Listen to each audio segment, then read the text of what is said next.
अक्सर ये सवाल उठता है कि वाल्मीकि रामायण तो थी ही, फिर क्यों गोस्वामी तुलसीदास ने श्री रामचरितमानस के माध्यम से राम कथा को नए सिरे से लिखने का निर्णय लिया। कितनी अलग है तुलसीदास की रामचरितमानस वाल्मीकि के रामायण से।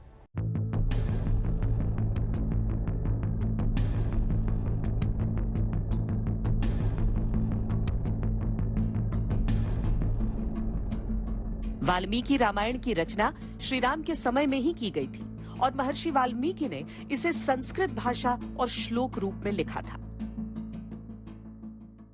लेकिन इसको हम हिंदी में लिखेंगे, संस्कृत में नहीं लिखेंगे। तब उन्होंने हिंदी में लिखना शुरू किया और हिंदी में कहा कि हम उस भाषा की लिखेंगे जो सार्वजनिक सभी लोग समझ सकें। तो इसीलिए उन्हें अवधी भाषा में लिखा। तुलसीदास ने श्री रामचरितमानस मुगल काल में लिखी थी और अकबर के समय में उन्हें इसको लेकर कई कठिन चुनौतियों का सामना भी करना पड़ा था।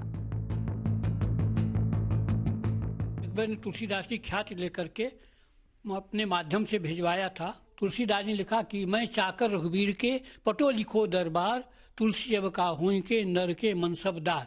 माने मैंने अपना पट्टा लिखा दिया, मैं राम का सेवक हूँ, चाकर हूँ, किंकर हूँ, तो मैं किसी नर का, प्राकृत नर का, सामान्य मनुष्य का मैं वर्णन नहीं कर सकता।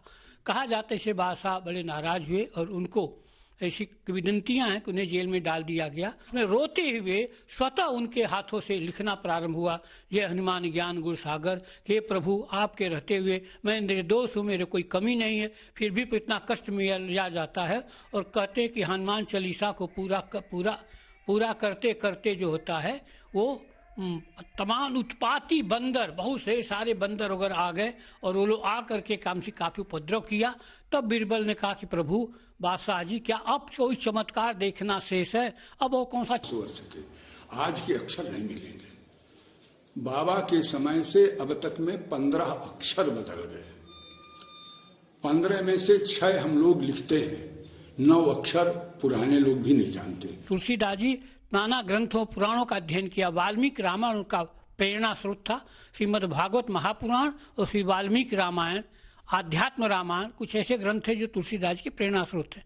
यद्यपि उन्होंने राम कथा वाल्मीकि रामायण से ग्रहण की, शैली श्रीमद् भागवत महापुराण का ग्रहण किया, लेकिन उन्होंने वाल्मीकि रामायण का अंधानुकरण नहीं किया, यथा का नहीं लिया। उन्होंने बहुत सारा परिवर्तन किया।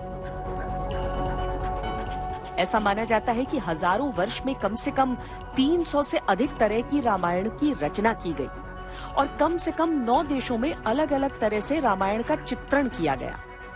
तुलसीदास जी ने श्री रामचरितमानस के शुरू में ही ये लिखा है कि उन्होंने पुराण, वेद, शास्त्र और वाल्मीकि रामायण के आधार पर ही अपनी रामकथा को लिखा है। श्री रामचरितमानस लोक साहित्य है जो सैकड़ों वर्षों बाद आज भी लोगों की धार्मिक भावनाओं से जुड़ा है। ये हरि अनंत हरि कथा अनंता का ही एक रूप है। ऐसे में यदि कुछ चौपाइयों पर विवाद या कुछ हिस्सों को हटाने की मांग के साथ विवादित बयान दिए जाएं, तो राजनीति का एक मुद्दा तैयार होता ही है। कितना भी ज्ञानी क्यों न हो, कितना भी विद्वान क्यों न हो, कितना भी ज्ञाता क्यों न हो, लेकिन शूद्र है तो उसका सम्मान मत करिए। क्या यही धर्म है? यही धर्म है। अगर यही धर्म है तो ऐसे धर्म को मैं नमस्कार करता हूं। क्या किया जाना चाहिए? इस ऐसे धर्म से हम ऐसे धर्म का सत्यानाश हो जो हमारा सत्यानाश चाहता है। तुलसीदास की रामायण करोड़ों हिंदुओं की आस्था का एक ग्रंथ है। वो घरों में मानस पाठ होता है उसका। तो आपको नहीं लगता कि इससे वो जो हिंदू है वो नाराज हो जाएंगे आपसे? मैं कोई करोड़ों लोग इसको नहीं पढ़ते, सब बकवास है। ये तुलसीदास ने अपनी प्रसन्नता, अपनी खुशी के लिए लिखा है। तो स्वामी प्रसाद मौर्य क्या चाहते हैं, क्या मांग करते हैं? इस अंश को सरकार को संज्ञान लेते हुए जो आपत्तिजनक अंश है उसे बाहर करना चाहिए या इस पूरी पुस्तक को बैन कर देना चाहिए, जिससे कि बड़े पैमाने पर दलितों, आदिवासियों, पिछड़ों की भावनाएं आहत हो रही है। श्री रामचरितमानस के अंशों को लेकर विवाद उठाने का सिलसिला राजनीति का पुराना शगल है। कभी मोरारजी देसाई ने संसद में चौपाई बोली तो हंगामा हुआ था। 1974 में सोशलिस्ट पार्टी के विधायक रामपाल सिंह यादव ने भी रामचरितमानस का विरोध करते हुए उसकी प्रति फाड़ी थी। जन विरोध के बाद वो दोबारा कभी विधायक नहीं चुने गए और उनका नाम भी लोगों ने रामायण फाड़ यादव कर दिया था। जातिगत जनगणना की मांग, 2024 के चुनावों की दस्तक और बिहार, यूपी जैसे राज्यों में दलों की अस्तित्व बचाने की लड़ाई के बीच एक बार फिर श्री रामचरितमानस मुद्दा बनकर राजनीति के केंद्र में।